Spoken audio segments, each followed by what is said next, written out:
Assalamu alaikum wa rahmatullahi wa barakatuh. Malaysia is rapidly moving towards the greatest economic crisis this country has ever seen. The government is literally running out of money, maybe to the extent that they won't even be able to pay for public sector salaries. Jobs are scarce, bankruptcies are increasing, loan defaults are increasing, rents are getting higher, food prices are getting higher, plus there's global inflation, energy and food shortages, on and on and on. And now I'm seeing that the government may be hiring McKinsey and Company to manage their new post-COVID economic recovery plan. This is very troubling news if it's true. McKinsey and Company is a neoliberal consultancy firm whose primary function is to serve the interests of their institutional donors and Western corporate clients. You don't want them managing your economic recovery. You don't want them managing your budget and what the government can spend money on. You don't want to outsource the management of your economy to a Western consultancy. This will be catastrophic for Malaysia. And that stands for any country in this region or in the global south generally. McKinsey does not care about your economy.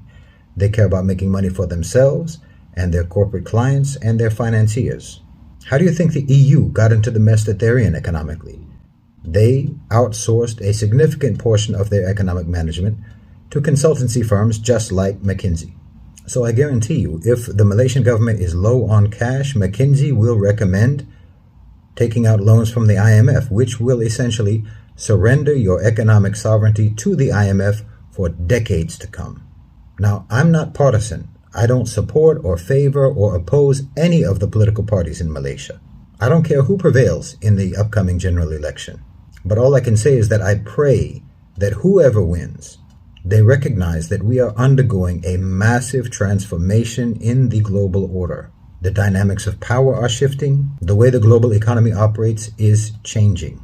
And the political and economic independence of Malaysia and every other country in this region and every other country in the global south is going to require governments to adapt to these seismic changes. Food security, energy self-sufficiency, regionalization of supply chains, political non-alignment, reinvigoration of agricultural production and the onshoring of manufacturing, and the decoupling as much as possible from collapsing Western economies. All of these are vital policy measures that need to be developed, and quickly. What Malaysia needs more than anything else right now, in my opinion, is a number cruncher.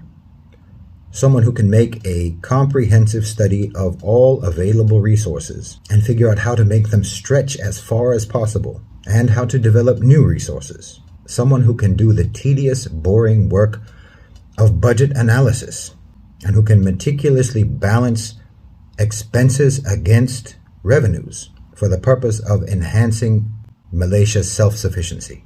Not necessarily someone who's exciting, not necessarily someone who's charismatic, not necessarily someone who's great at rhetoric or politicking, but simply someone who is a good organizer of resources and a good manager, but also someone who understands that the status quo, as we have always known it, is very fast becoming obsolete, and who understands that the future is going to look very different from anything that Malaysia has seen since first gaining independence.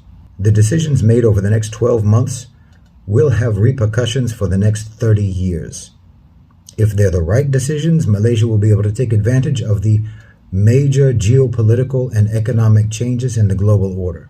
If they're the wrong decisions, Malaysia will be taken advantage of and forfeit the prosperous future that this country so deserves. Jazakumullahu khairan wa assalamu alaikum.